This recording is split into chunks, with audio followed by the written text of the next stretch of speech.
Laboratory Directions for the Female Reproductive System, Part 2. Learning Objectives. Be able to recognize and describe the histological organization of the cervix and vaginal wall, as well as the junction between these two structures. Be able to recognize and describe the histological organization of the placenta in early and late pregnancy. And be able to recognize and describe the major histological changes that occur in the female breast as a result of pregnancy and during lactation.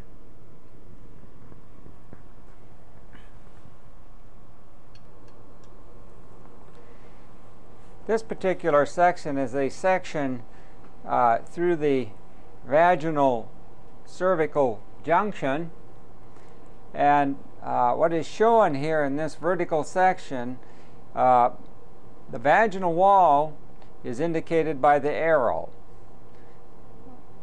As one goes up, if we go into the lumen, this would be the proximal or upper part of the lumen of the vagina. This lumen where the arrow, the tip of the arrow now indicates, is a lateral fornix of the vagina. So this region here is vaginal wall. This space is the vaginal fornix, and likewise the arrow is now crossing the vaginal wall on the opposite side here. So this would be a stratified squamous type of lining epithelium with the typical elements of the vaginal wall, and the space here would be the other of the lateral fornices of the vaginal lumen. This is the cervix extending down into the vaginal lumen a little bit. So this is exocervix. The external os would be about this location, and this lumen here is now being traced by the pointer as that of the cervical canal, and then it goes out of the field. So this structure here is cervix, upper or proximal vaginal wall, the fornices located here, and the cervical canal now being indicated by the arrow.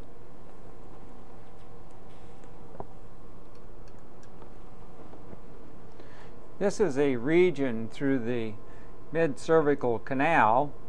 The lumen is indicated by the pointer, and one can see some strands of mucin coursing down the lumen.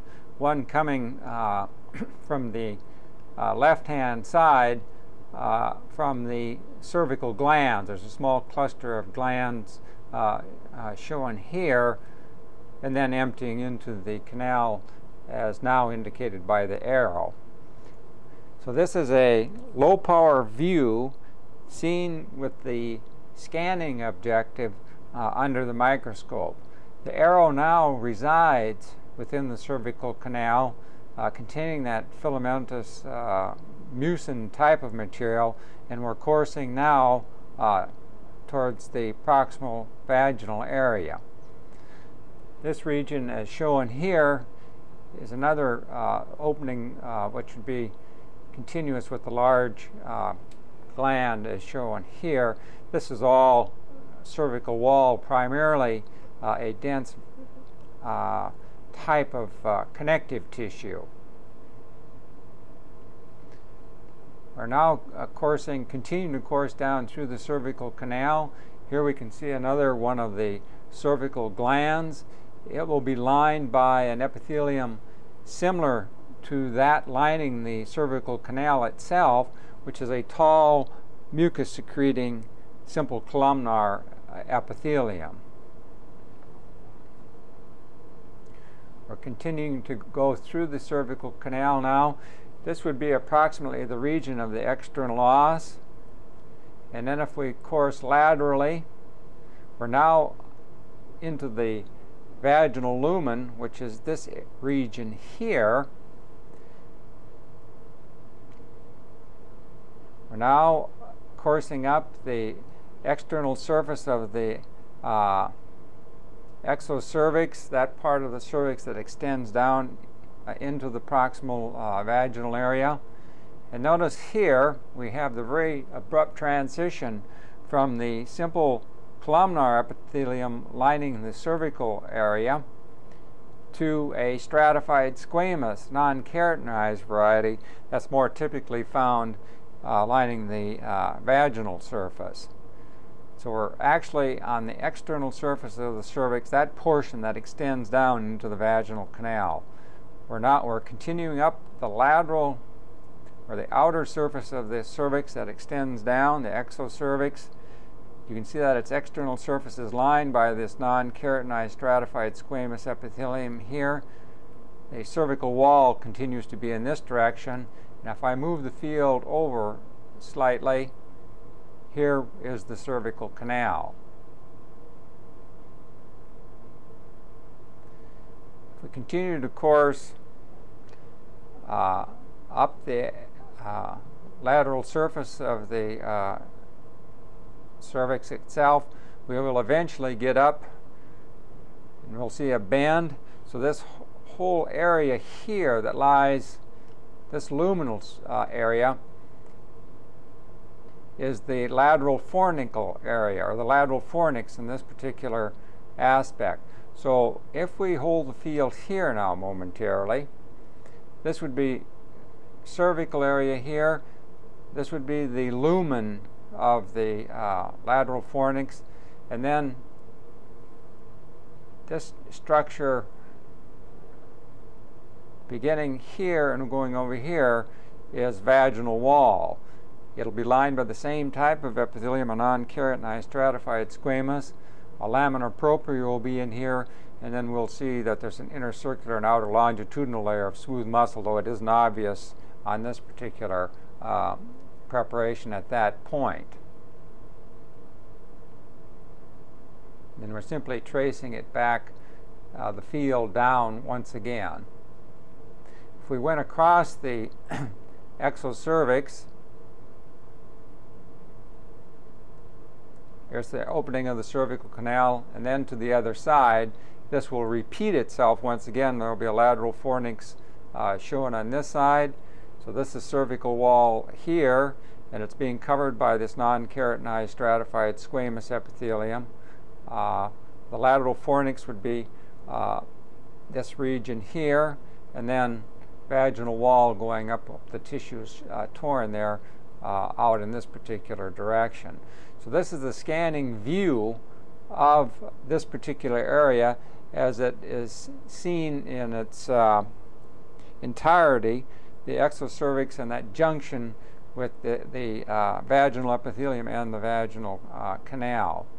Perhaps it's worth a brief look at increased magnification of the cervical lining type of epithelium, as well as the junction, which should be examined at increased magnification.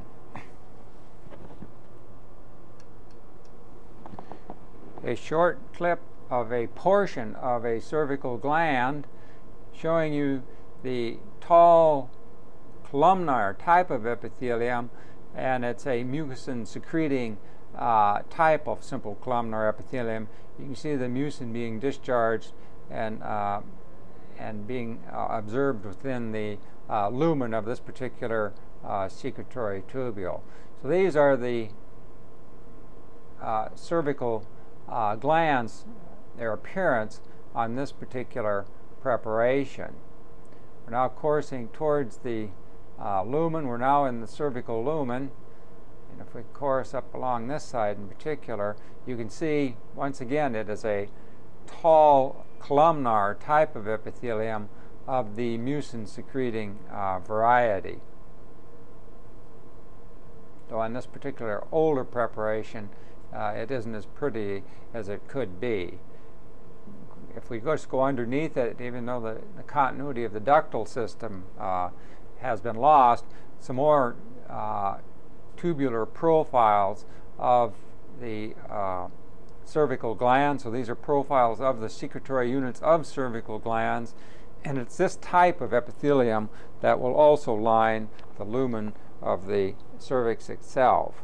the cervical canal.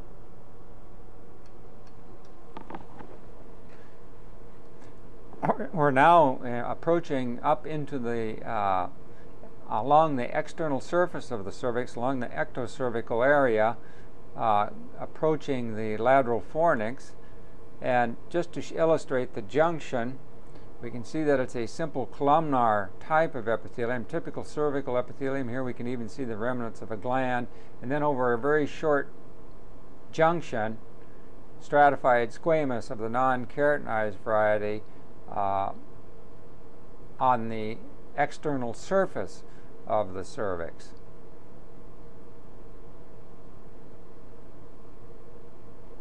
So in this particular preparation, the junction is right about in here, though it's a little bit confused in here. We're going from a simple columnar, we get a bit of a gland here, but it's a fairly abrupt junction if you get a good cut through it from simple columnar to stratified squamous form of epithelium.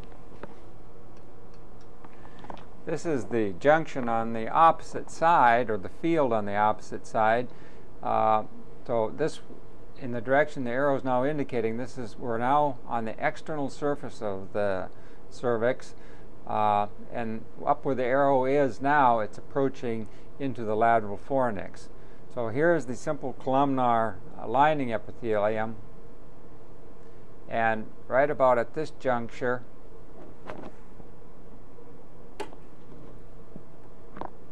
here, we're going from a simple columnar epithelium, and right about at this location, a very abrupt junction to this non-keratinized stratified squamous type of epithelium. Unfortunately, it's torn here, but it just repeats itself, obviously, on the other opposite side of the cervix, that portion of the cervix extending down into the proximal vaginal canal.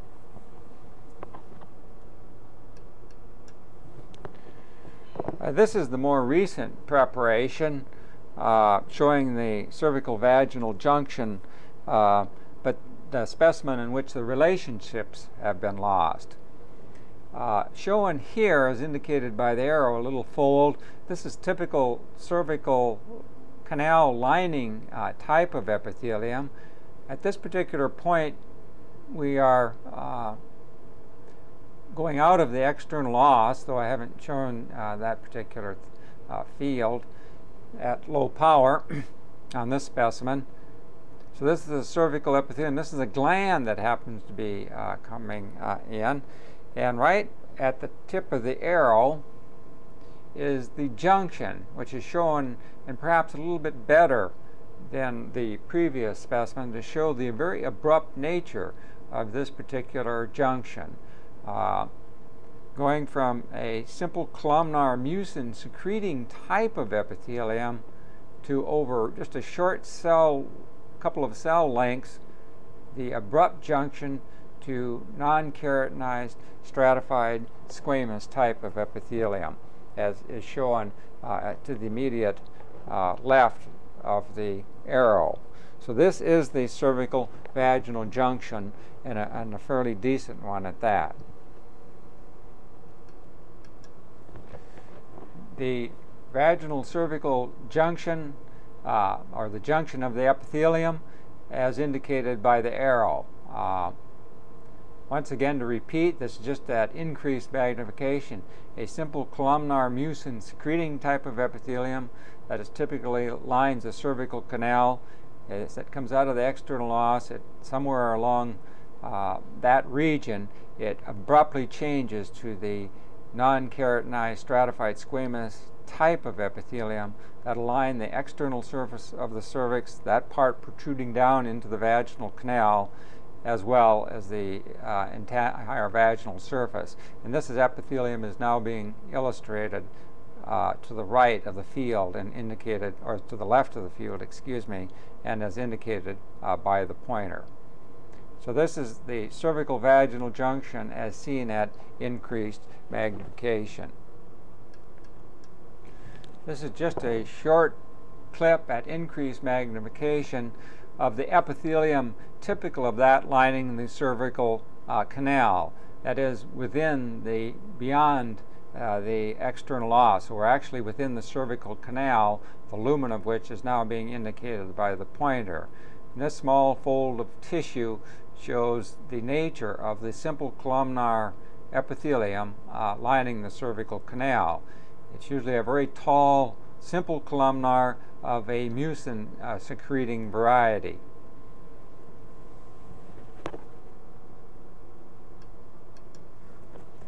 And finally, a portion through one of the cervical glands that had invaginated out or evaginated out from the cervical canal, illustrating that the epithelial continuity, the invaginations coming here from the surface, these profiles of the cervical glands that's growing into the surrounding fibromuscular type of stroma, mainly a fibro type of stroma of the surrounding cervical wall. So this is a profile of one of the cervical glands.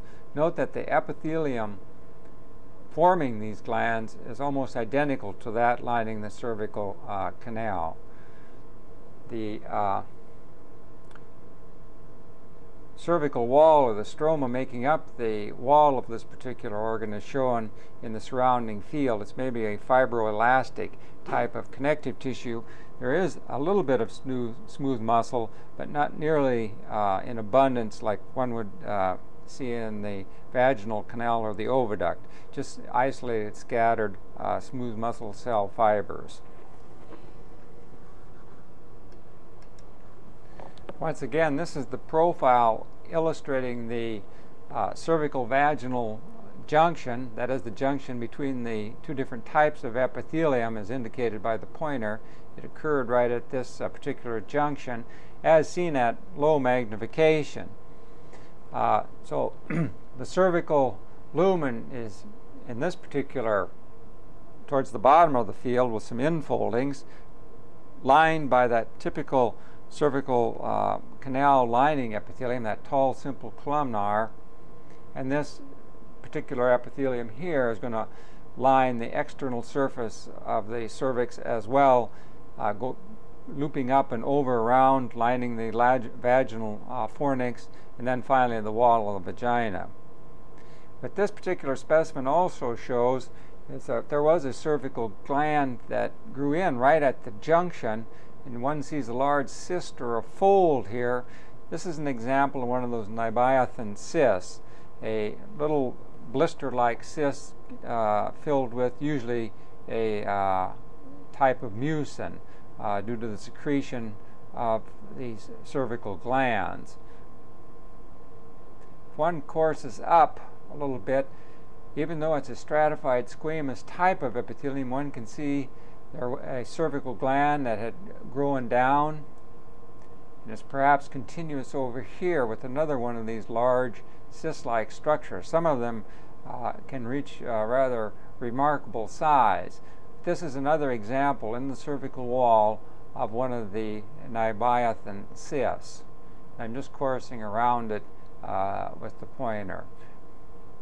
As far as I am aware, these are non-pathologic and but a common observation at this in this particular area. The wall of the Nabothian cyst seen at increased magnification, illustrating the epithelial type lining the wall of the cyst, and you will note that it is a simple columnar mucin secreting type of epithelium, typical of that lining the cervical canal and what forms the cervical glands. So these Nabothian cysts apparently are simply sort of a plugging up of one of the cervical glands, which becomes filled with and dilated by the secretion that accumulates within it. So this is a portion of a Nabothian cyst as seen at increased magnification to illustrate the lining epithelium.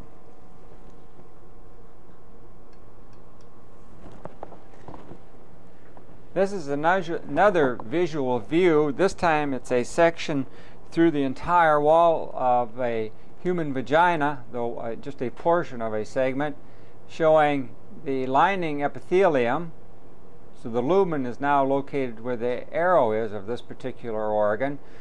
The lining epithelium is a non-keratinized stratified squamous epithelium. It is underlined or supported by a rather vascular and thick lamina propria, as indicated by the arrow. And then, as one would expect, about the location where the tip of the arrow is to the edge of the tissue, a fairly robust muscularis area. And the muscularis, or the muscular wall of this particular organ, will consist of an intercircular layer, which is roughly the arrow region now indicated by the arrow. It's a fairly vascular area, and an outer longitudinal layer of a smooth muscle. And then finally, a connective tissue covering an adventitial layer. So as is true of the remainder of the female tract, we have a mucous membrane, or a mucosa, consisting of epithelium and lamina propria, a muscularis, and an adventitia. In this case, the mucosa consists of a wet, non-keratinized, stratified, squamous type of epithelium and lamina propria.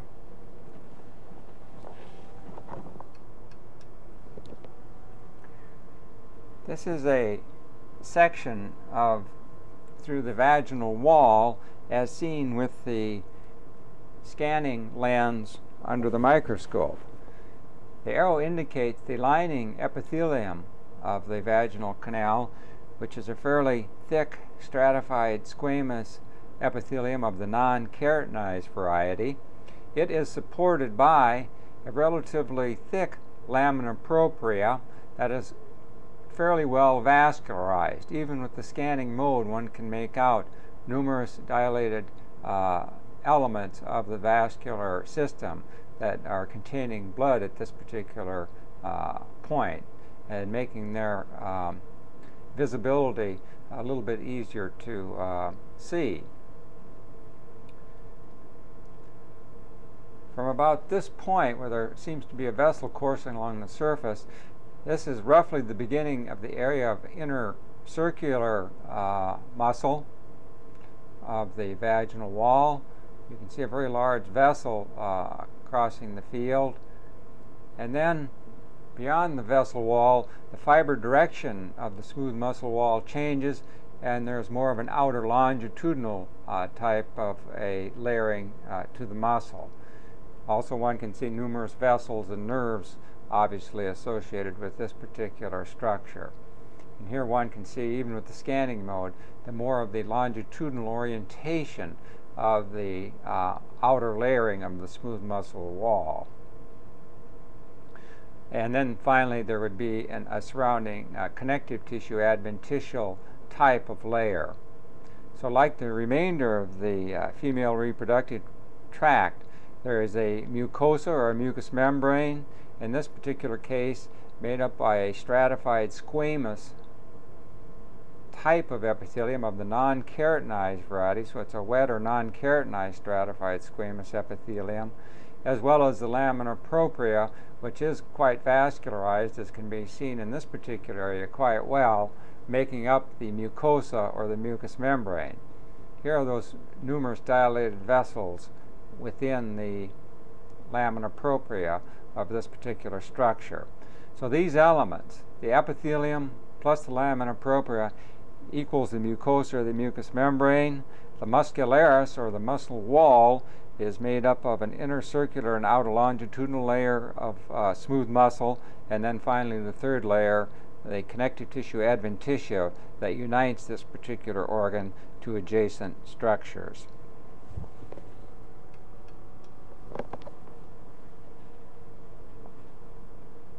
A region of the vaginal lining epithelium seen and a slight increase in magnification, showing you that it's a non-keratinized stratified squamous type of epithelium, but in addition showing you the basal layer or the parabasal layer, that layer of the stratum germinotypum, and how it stands out in a rather remarkable way.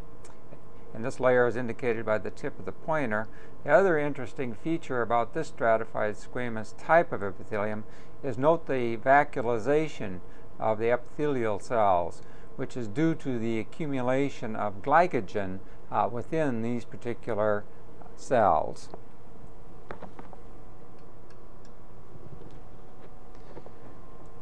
A region of very early placenta, as seen at the intermediate objective.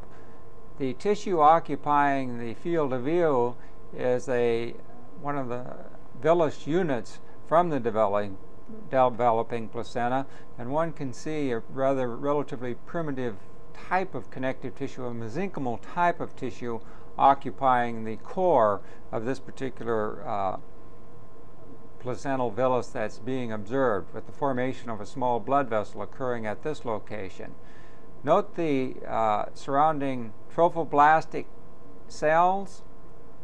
They're subdivided into two layers at this particular point, or two various cell types. The layer shown at the tip of the pointer, which is made up of a sort of a simple columnar type of epithelium, as indicated here, is the cytotrophoblast. That covering layer with the extremely dark nuclei, and looks like a fusion of cells being put together, is the syntrophoblast, and will border the maternal blood lakes, which are going to be where the pointer now indicates. So this is a placental villus, or a portion thereof, from an early placenta, showing you to the two cell types that cover these placental villi, which are filled with a primitive mesenchymal type core. First of all, the syntrophoblast with the extremely dark nuclei, and then the taller, more cellular appearing tall columnar epithelium, the cytotrophoblast. And if one moves the field and looks at adjacent villi, these units simply repeat themselves over and over again.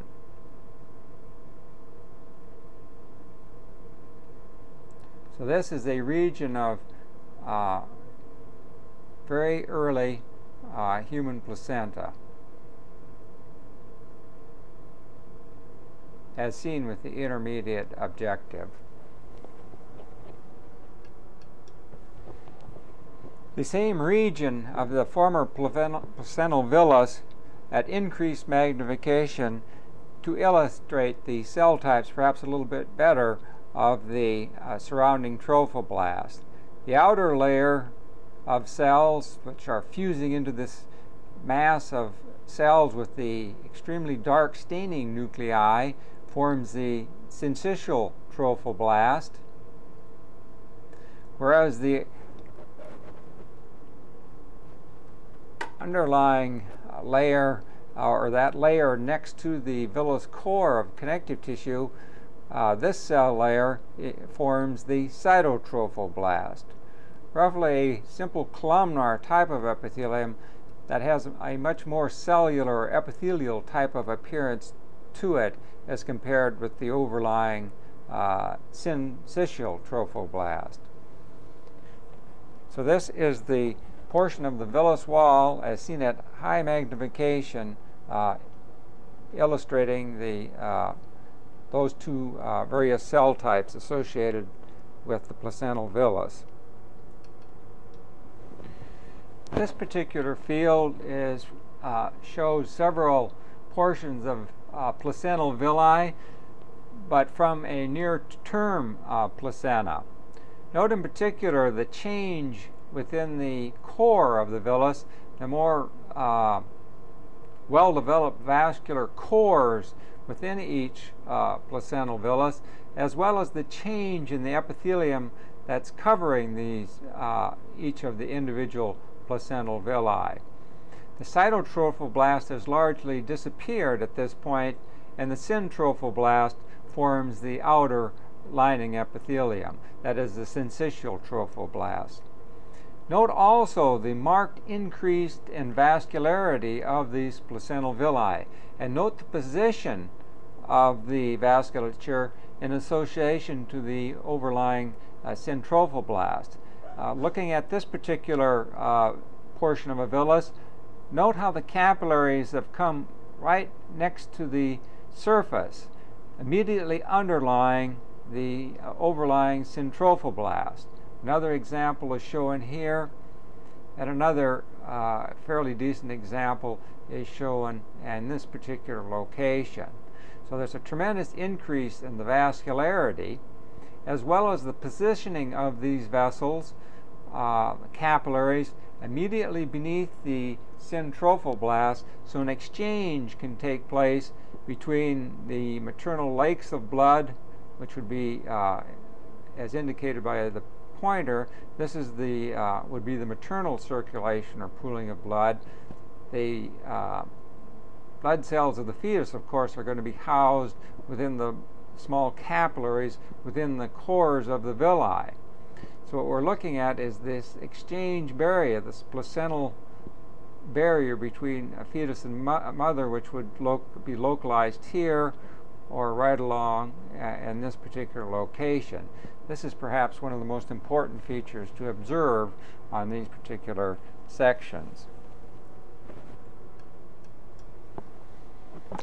This particular region has that same mature placenta, or near-term placenta, perhaps would be the best way of describing it, as seen at high magnification, showing you the centrophoblast once again, which is being indicated and traced by the pointer. Here we see the cytoplasm of the centrophoblast coursing here, and then the nucleated region assumes its appearance once again. Syncytial trophoblast up here as well on this particular placental villus.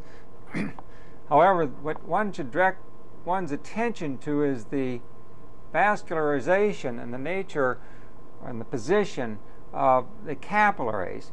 Here is a capillary containing red cells. The arrow is now within the lumen of this particular small blood vessel. It's coursing along this direction. Note the very thin barrier between fetal blood and maternal blood. This is that blood placental barrier made by the cytoplasm of the syncytial trophoblast. And if one thinks about it perhaps just a little, it reminds one of the situation that was observed in the lung in the exchange of gases. A similar mechanism, a morphological mechanism, almost exists here, where you have a thin cytoplasmic barrier allowing the exchange between the placenta at the fetal circulation and that of the mother. Another vessel is coursing along here. A few red cells are retained within the lumen of the capillary. It's empty here, but once again, here is that very thin barrier separating fetal from maternal blood, which would be located at this location. That's one of the interesting observations that should be made when looking at the this term placenta. And just coursing along, one can see here's a cross-section of a smaller villus. Another one is shown here. The nature of the blood vessels in the overlying syncytial trophoblast separating maternal and fetal blood. Here in this particular preparation, one can see some of the barrier. Here's syncytial trophoblast here. This is probably the capillary endothelial lining here in the red cell. So here you can see that little barrier once again, and note its similarity to the respiratory system. And this simply repeats itself over and over again. Note the maturity of the connective tissue within the core of the villus, the lateral position of the vasculature immediately beneath the basement membrane of the syncytial trophoblast. One can see that. And the loss of the cytotrophoblast at this point. Most of the cells are indeed of a syncytial trophoblast type. So this is just a high-powered view of a near-term placenta, or the placental villi, is seen at increased magnification.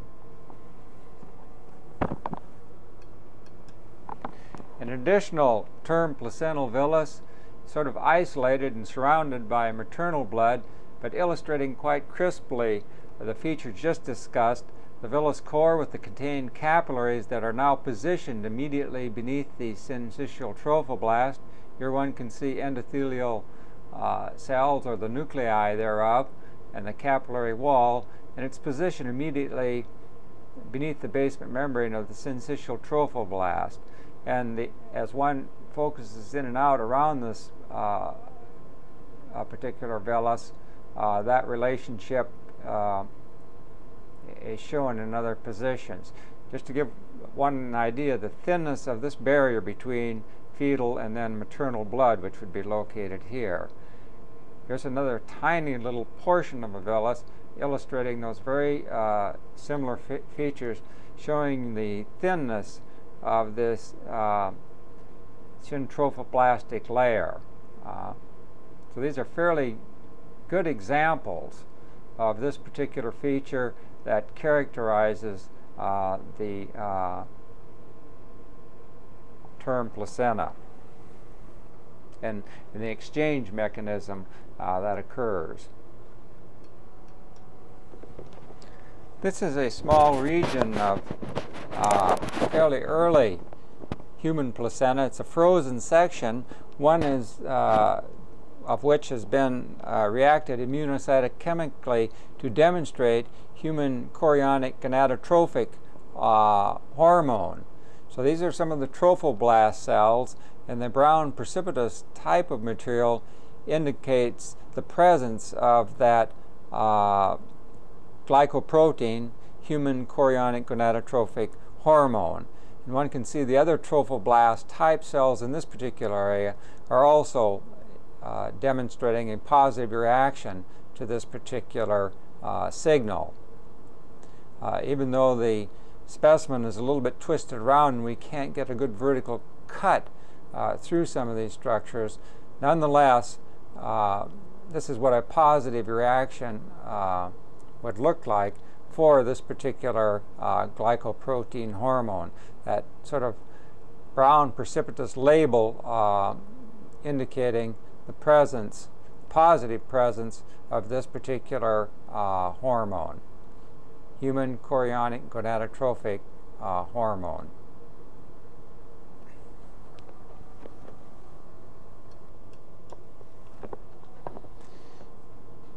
This particular field represents a section of immature human breast tissue. The major ducts are shown and indicated by the arrow in this view as looked at with the scanning objective. Note that these major ducts of the interlobular category lie within a fairly dense fibrous type of connective tissue, collagen, elastic fibers, and fibroblasts, and a considerable amount of fat in the surrounding area. Now, if one moves the field and continues to examine this particular section, other examples of smaller caliber ducts will also be observed in this connective tissue seam, but these also are branches of this interlobular duct system, and most of these ducts at this stage of development will be lined by a stratified columnar type of epithelium. One can get a hint at that perhaps in these two sections of these major ductal profiles in this immature breast material. And again, some other smaller caliber ducts in this growing system.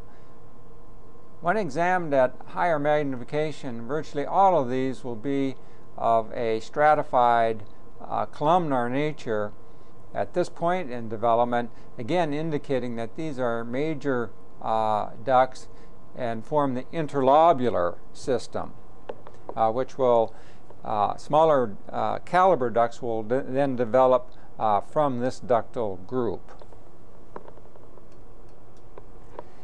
a portion of the wall of that major interlobular duct of the immature breast, showing you two distinct layers of cells, the superficial most or the luminal most one of which is more of a columnar shape, satisfying the definition of a stratified columnar type of epithelium. If one moves the field in this immature breast section to some of the much smaller caliber types of ducts, one can look at them carefully and once again see the stratified columnar nature. If we look at this region right here, a basal layer of nuclei, the nuclei of the upper cells located here, and then the apical cytoplasm. So even these smaller caliber ducts within this particular section are all stratified columnar in nature, indicating that in this immature breast material, these are all going to be of the interlobular duct system. Here's one that's sort of branching or cutting it at the branch, but if one looks at the wall, those that remain intact of this growing ductal system, one will appreciate the fact that these are indeed all lined by a stratified columnar form of epithelium, indicating that this ductal system is the primary or the major one and is forming first. In successive stages, the other elements of the ductal system will form from these then established ducts. This is an example of human breast tissue taken from early in pregnancy. Now, the large ducts, as seen and indicated by the pointer, are those ducts seen in the previous section at the earlier stage of development or in the immature state. From these established ducts, now one will see proliferating from them another series or a collection of ducts. These are going to form the intralobular duct system. And if one courses throughout the field, one will see that the fat has decreased somewhat, and there's a development or a primitive development of what appear to be lobules and lobes. Once again, these are the profiles of ducts lined by a stratified columnar type that were observed in the previous section in the immature state. These now are well established, and from them are growing out, as indicated here at the tip of the arrow, another series of structures indicating a small lobule here, a lobule will be forming here, a lobule will be forming here. All of these smaller profiles are profiles of the intralobular duct system. So they are going to form the heart of lobules. And from these intralobular ducts will form the tubules of the mature breast, of a lactating breast. So this is roughly all one can see when examining this particular specimen, and it repeats itself over and over again. Once again, the major interlobular ducts and the establishing intralobular ducts that are growing out into the connective tissue and will form the core, the heart of the ductal system within the individual lobules. This whole organization here will then form a lobe of breast tissue, each one of the surrounding components making up the lobules within that lobe. So it's in the initial stages of proliferation, growing, and establishing itself at this point in development.